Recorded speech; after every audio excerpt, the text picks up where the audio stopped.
والحمد لله ولا إله إلا الله الله أكبر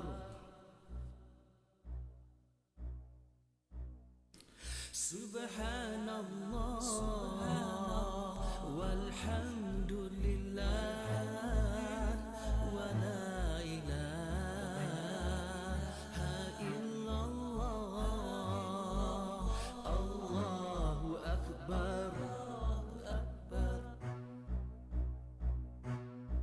سبحان الله والحمد لله ولا إله إلا الله الله أكبر سبحان الله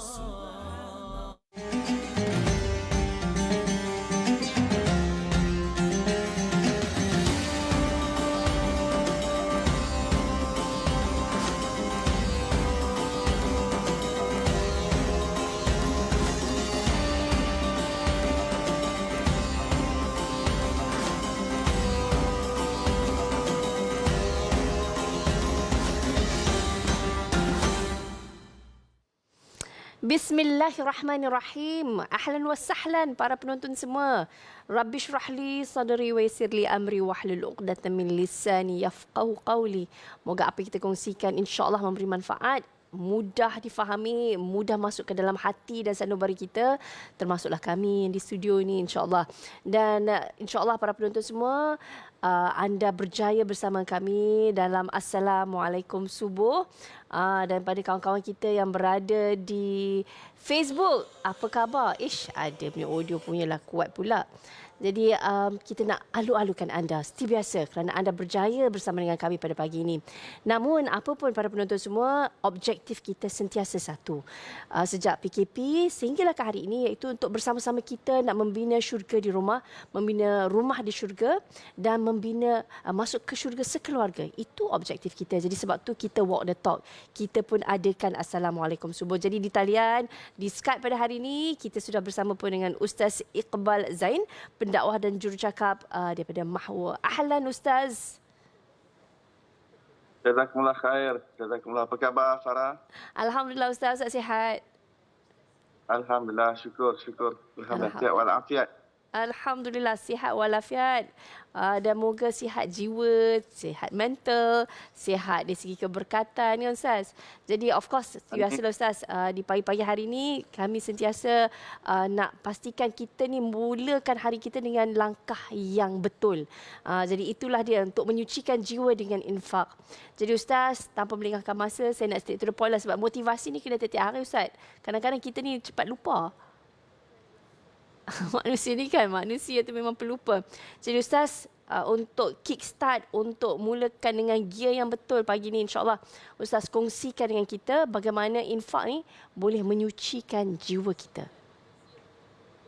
Baik, terima kasih Farah. Assalamualaikum warahmatullahi wabarakatuh. Sidang penonton, sahabat-sahabat yang dikasihi dan dirahmati Allah SWT sekalian. Sebenarnya bukan infak sahaja, tetapi seluruh jenis ibadah yang Allah SWT fardukan dan yang disunatkan, semuanya ada sistem penyucian jiwa di dalamnya. Kerana kehidupan kita di atas dunia ini adalah, tujuan besarnya adalah untuk tazkiyah, untuk menyucikan jiwa. Jadi setiap daripada konsep ibadah ataupun setiap daripada perkara yang difardukan oleh Allah, ianya adalah perkara yang paling utama dalam penyucian jiwa. Terkandung di dalamnya suatu rahsia penyucian jiwa. Dalam solat, dalam puasa, dalam zakat, dalam haji. Sungguh pun seluruh ibadah mempunyai mekanisme penyucian jiwa, mempunyai sesuatu yang dapat menyucikan jiwa, tetapi ada sesuatu istimewa di dalam berinfak. Sehingga dalam sekalian daripada perkara yang difardukan Allah, ada satu ibadah iaitu zakat, yang perkataan zakat itu sendiri bermaksud penyucian. Terus perkataan zakat itu sama dengan kata dasar daripada tazkiyah. Tazkiyah adalah penyucian jiwa, pembersihan kalbu. Dan daripada perkataan itu keluarnya perkataan zakat. Jadi zakat ini dia bukan saja membersihkan harta kita daripada perkara-perkara yang kotor. Ya. Akan tetapi ia juga membersihkan jiwa kita. Kerana manusia ini secara lumrah apabila dia bergelumang dengan dunia, maka dia mudah untuk terjangkit dengan penyakit cinta dunia. Betul. Cinta kepada makhluk. Akan tetapi dengan mengeluarkan zakat, ia satu bentuk tarbiyah, dia satu madrasah daripada Allah Subhanahu Wa Taala yang diberikan kepada hamba untuk dia berjihad. Setiap ibadah itu jihad. Setiap daripada perkara yang difardukan itu ada suatu jihad di dalamnya. Jihad kalbu kita. Bahkan ulama mengatakan jihad kalbu ini jihad akbar, jihad yang besar. Yang kita sedang menurunkan ego kita. Apabila hati itu cinta kepada dunia, bagaimana untuk dilunturkan, bagaimana untuk ditundukkan cinta dunia tersebut. Maka madrasah tarbiyah yang Allah Ta'ala sediakan kepada kita ini dengan berinfak. Jadi infak adalah suatu jihad. Jika kita menekuni pendekatan tarbiyah ilahiyah melalui Al-Quran, kita akan dapati bagaimana Allah Ta'ala yang maha bijaksana menjadikan infak sebagai latihan jiwa, olahan jiwa. Kita ada olahraga dekat padang, di sini ada olah jiwa. Dan ianya ada permulaan untuk membuahkan roh jihad di jalan Allah SWT. Jadi infak ataupun derma atau juga amal kebajikan yang merupakan satu cara Allah Ta'ala mendidik hati manusia supaya disucikan daripada perasaan tamak, daripada perasaan rakus, daripada perasaan tidak belas kasih, daripada perasaan sombong yang sehingga akhirnya hati itu berlapang dada dan menerima tanggungjawab yang besar, amanah yang besar yang Allah Ta'ala berikan kepada setiap hamba. Jadi jika kita amati akan peristiwa perang Tabuk dalam suasana cuaca yang panas dan hasil tanaman sedang menunggu untuk dituai, tapi ketika itu Allah Ta'ala perintahkan agar umat Islam keluar berjihad. Maka ada di antara mereka yang malas, yang berat hati dan cari alasan dan mengelak dari melaksanakan pengorbanan yang besar ini. Di sempena peristiwa perang Tabuk itu Allah Ta'ala berfirman, keluarlah kamu berperang baik dalam keadaan ringan maupun berat dan berjihadlah kamu dengan harta dirimu, dengan harta dan dirimu di jalan Allah. Dan demikian itu adalah lebih baik bagimu jika kamu mengetahui. Jadi jelas di sini, infak bukan saja dapat menyucikan jiwa dan harta, bahkan ia merupakan satu jihad yang akan memberi ganjaran pahala kebaikan yang berterusan dan dapat menyucikan hati kita daripada segala penyakitnya. Namun begitu, jangan pula kita mengharapkan pujian ataupun nakkan kredit daripada mana-mana pihak. Kerana sebaik-baik infak ialah yang dibuat tanpa pengetahuan sesiapa. Kerana ia adalah tarbiyah jiwa yang cukup sukar dilakukan. Kerana hasilnya ialah ikhlas dalam beramal. Rasulullah SAW bersabda, dan seorang yang bersedekah lalu disembunyikan sehingga tangan kirinya tidak tahu apa yang diinfakkan oleh tangan kanannya, maka dia berada di bawah naungan arasy Allah Subhanahu Wa Taala di hari akhirat kelak. Masya Allah, Masya Allah. Dan itulah dia yang kita kadang-kadang terlepas pandang. Jihad dari segi kalbun, jihad dari segi hati ni, kadang-kadang tu ujian dia sangatlah besar sebab nak berpisah dengan sesuatu yang kita cintai, khususnya cinta dunia ni kadang-kadang mencabar kan Ustaz. Bukan nak kata kat orang, betul. kita sendiri pun sama lah kan. Saya nak kata, bukan kata kat orang, kita ni kan, itu adalah perjuangan. Dan nak berbalik kepada dalam surah Al-Baqarah juga kan, ni Allah bagi tahu dekat kita, ni yang saya kira menarik, iaitu Allah mengatakan dalam ayat 195, Allah mengatakan, Allah specifically bagi tahu bahawa mereka yang tak nak belanjakan harta mereka ke jalan Allah tu seolah-olah mencampakkan diri kita sendiri dalam bahaya kebinasaan. So maksudnya bukannya sekadar tarbiyah untuk mencantikkan diri kita, jiwa kita, tapi kalau bila kita ni tidak mahu menginfak ke arah jalan jihad kepada Allah, maksudnya kita merosakkan diri kita, kita campak diri kita ke dalam kebinasaan. Tu satu benda yang besar. Dia bukan sekadar motivasi kaleng-kaleng kan. Jadi bagaimana kita nak berinfak ni kan, supaya hati kita betul-betul buat kerana redha Allah, bukan sebab perkara lain. Kadang-kadang kita buat tu kerana mungkin takut, Tak mau katalah, kadang-kadang kerana kita nak pujian manusia, kadang-kadang mungkin kita rasa macam takut kan kalau aku tak buat ni berdosa. Tapi kita nak sampai tahap lebih pada tu, Ustaz. Kita ni duk main kelas tadabbur ni dah bertahun-tahun, daripada bila kan dekat Assalam ni. Kita nak sampai tahap bukannya sekadar takut masuk neraka, takut kena balasan azab pada Allah, tapi kita nak sampai tahap kita nak buat sebab kita seronok nak buat. Baik, Rasulullah SAW bersabda, innamal a'malu binniyat. Sesuatu amalan itu diberi ganjaran dan pahala berdasarkan niat yang terkandung di dalamnya. Jadi niat ini adalah sesuatu yang kita kena latih sentiasa berada di atas penghadapan yang benar. Maksudnya, ianya sentiasa mempunyai fokus yang betul, iaitu kerana Allah. Kita hidup kerana Allah, kita mati kerana Allah. Inna salati wa nusuki wa mahyaya wa mamati lillahi rabbil alamin. Solat kita dan seluruh ibadah kita lakukan kerana Allah. Dan kita terus berlangsung. Kita ingin teruskan apa perkara yang patut menjadi motivasi besar kita untuk teruskan kehidupan kita walaupun kita hidup susah macam mana pun, adalah kerana Allah. Kalau kita lakukan segalanya kerana Allah, kerana suatu bentuk percintaan yang besar, maka di situ akan melatih hati kita untuk menjadi lebih ikhlas. Kerana kita bukan melakukan kerana perkara-perkara yang rendah, perkara-perkara yang hina, bukan sesuatu perkara yang tidak menghargai kita. Allah Asy-Syakur, yang Maha menghargai. Maka apabila kita lakukan sesuatu kerana Allah, walaupun amalan itu sedikit, tapi Allah SWT menghargainya dengan memberi ganjaran dan pahala yang besar. Begitulah infak, sedekah dan amal kebajikan, adalah satu ibadah yang diharapkan dengannya ganjaran pahala daripada Allah. Oleh itu, mengapa bersedih jika tidak dipuji? Kecewa apabila dipertikaikan, marah apabila ada yang meragukan, sedih apabila tiada yang memuliakan, berkecil hati apabila ada yang mengkritik. Jadi dalam berinfak atau berbuat kebajikan, kita perlu berusaha tanyakan kepada hati, apakah pandangan manusia yang dicari ataupun pandangan Allah Ta'ala. Sedangkan yang kita tahu, kita sedang mencari cinta Allah. Tapi kenapa kita masih menagih dan mengharap, meletakkan expectation kepada manusia untuk puji kita, untuk bagi kredit kepada kita. Jika kita selalu dibisikkan dengan cara demikian, dengan cara nakkan pujian daripada manusia, maka akhirnya kita akan binasa. Tapi apabila kita ingin lakukan kerana Allah, kita akan seronok untuk berinfak, untuk buat khidmat kebajikan dan amal. Sayyidina Abu Hurairah radhiyallahu anhu meriwayatkan daripada Nabi SAW bersabda, sesungguhnya Allah tidak melihat kepada rupa dan harta kamu, tapi dia melihat kepada hati dan amalan kamu. Amalan di sini maksudnya kualiti amalan. Kualiti amalan terletak kepada keikhlasan hati kita kepada Allah. Allah lihat kepada apa yang terkandung dalam jiwa kita. Jadi kita terus berinfak agar menjadikan hati kita bertambah suci, bertambah jernih daripada sifat-sifat tercela.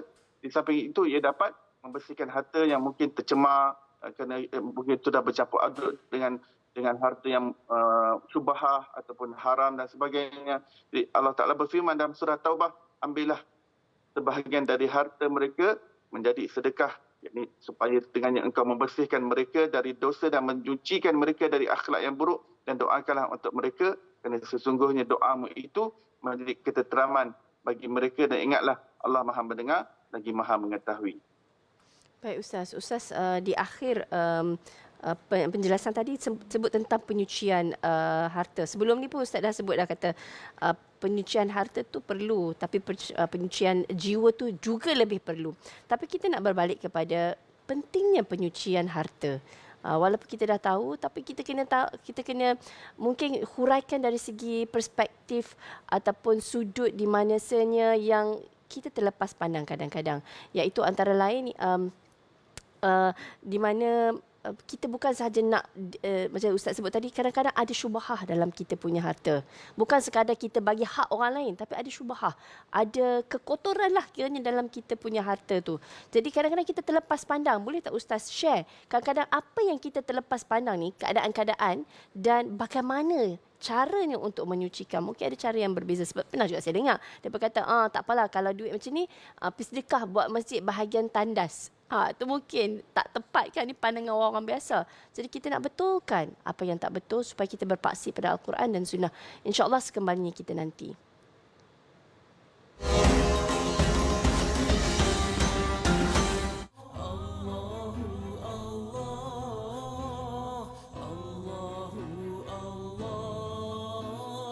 الله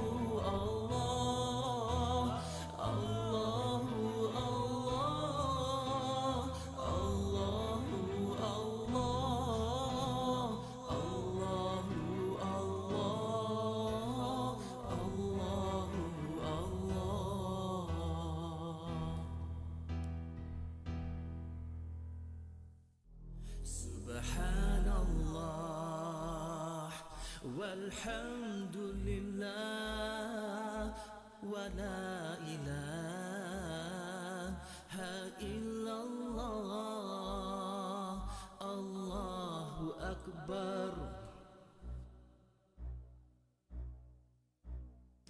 سبحان الله والحمد لله ولا إله إلا الله الله أكبر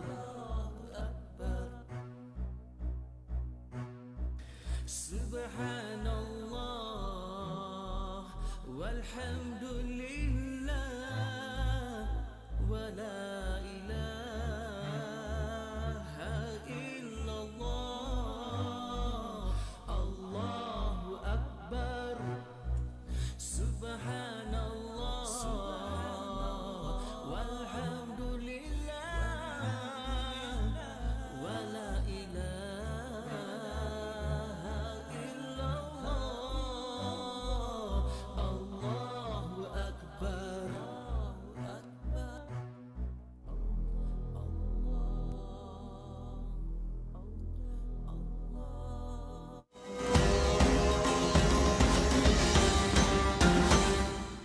Assalamualaikum warahmatullahi wabarakatuh. Sesuatu yang boleh bantu kita baik di dunia sampai di akhirat, saya takkan jemu-jemu untuk mengajak tuan-tuan sama-sama membuatnya.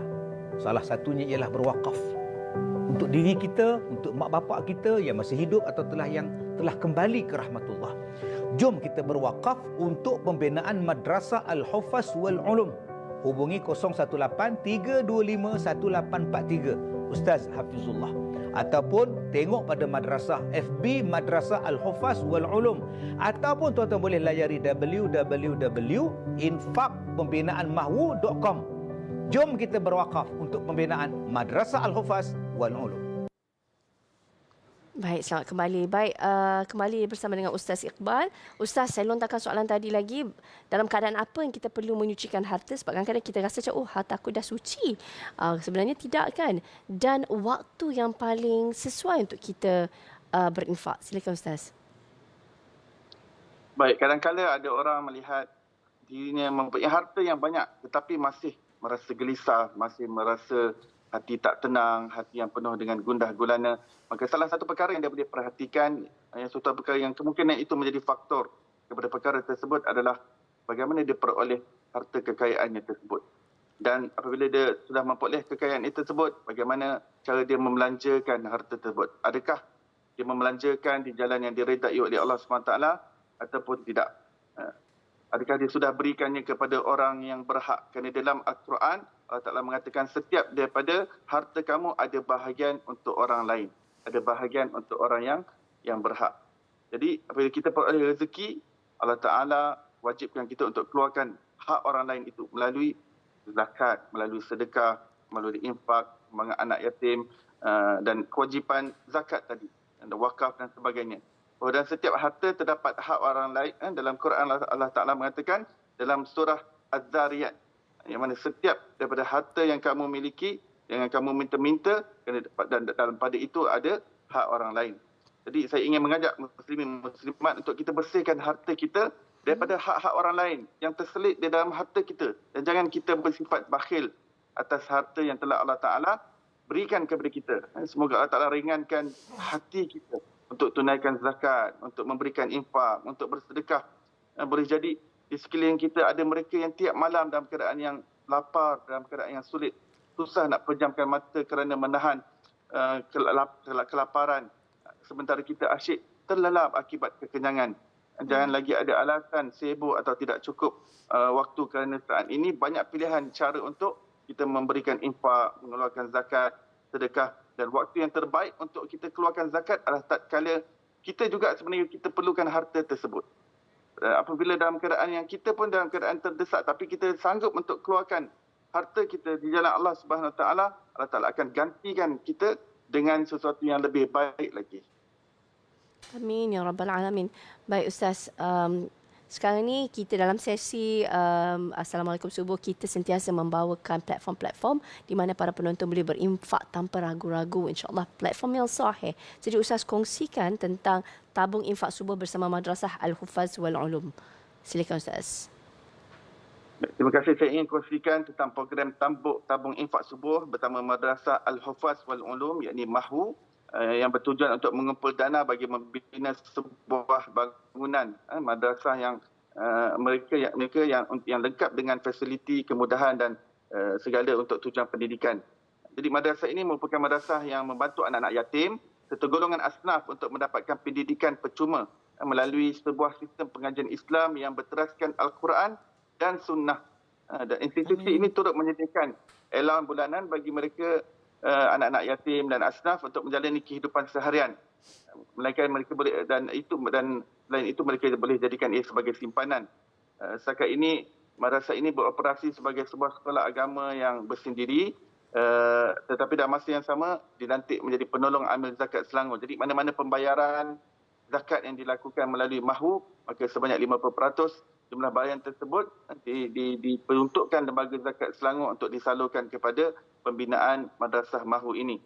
Pada awalnya, madrasah ini hanya memulakan operasi dengan menyewa kedai sahaja di beberapa tempat, tapi kini sudah dapat membeli sebidang tanah dan kini diperlukan dana daripada tuan-tuan dan perempuan untuk membangunkan madrasah bangunan di atasnya untuk memberikan kemudahan yang baik kepada para pelajar. Dan tanah ini berada di Kampung Bukit Hijau di Jeram, Kuala Selangor, luas 3 ekar.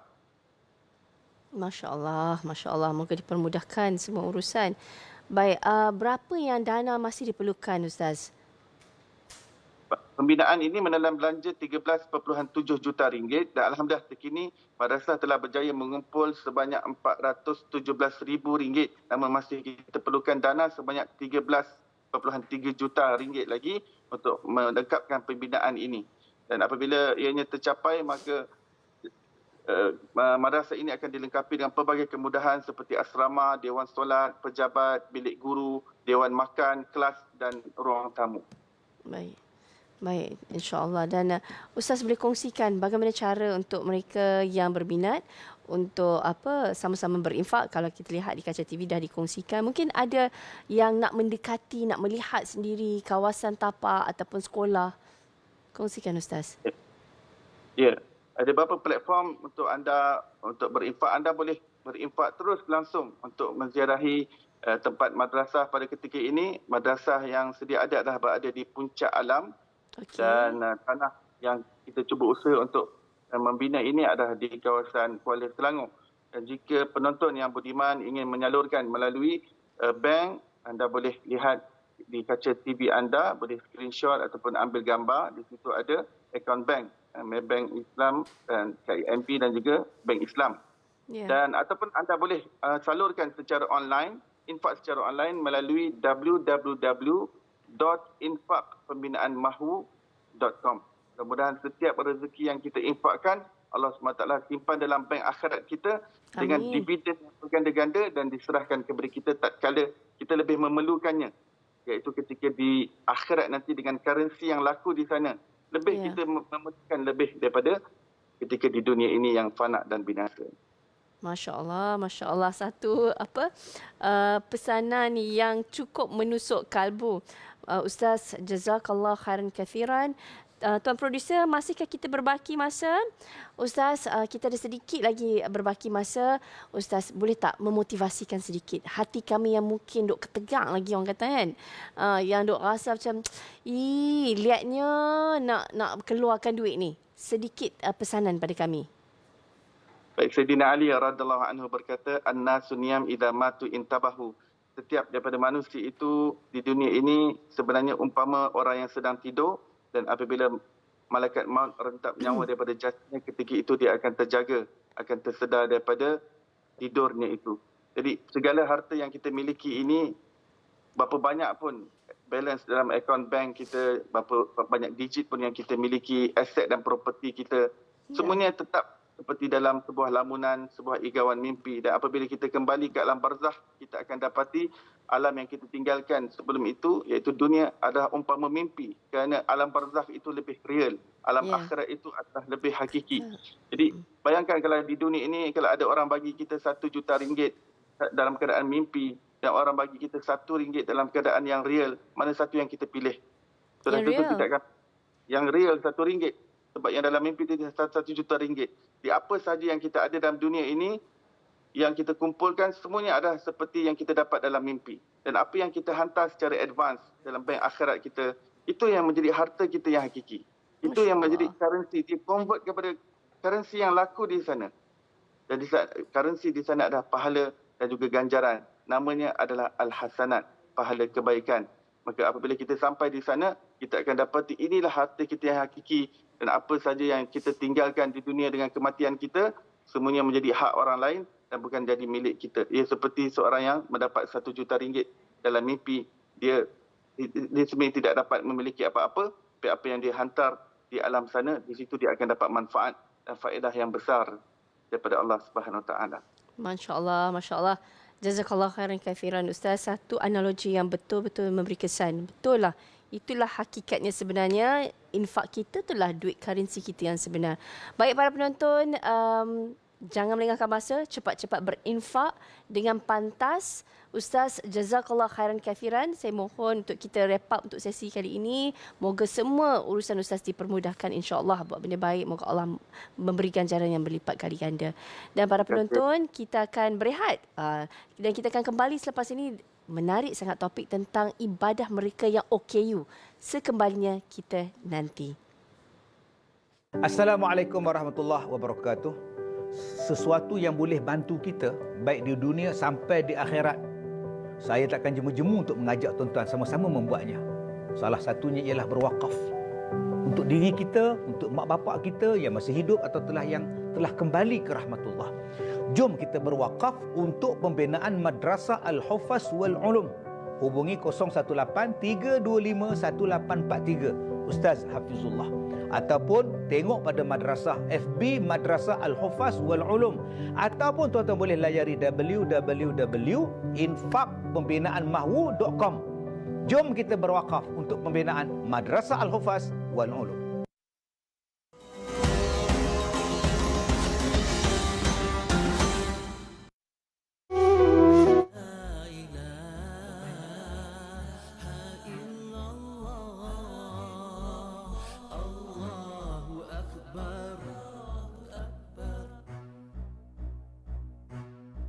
Subhanallah walhamdulillah.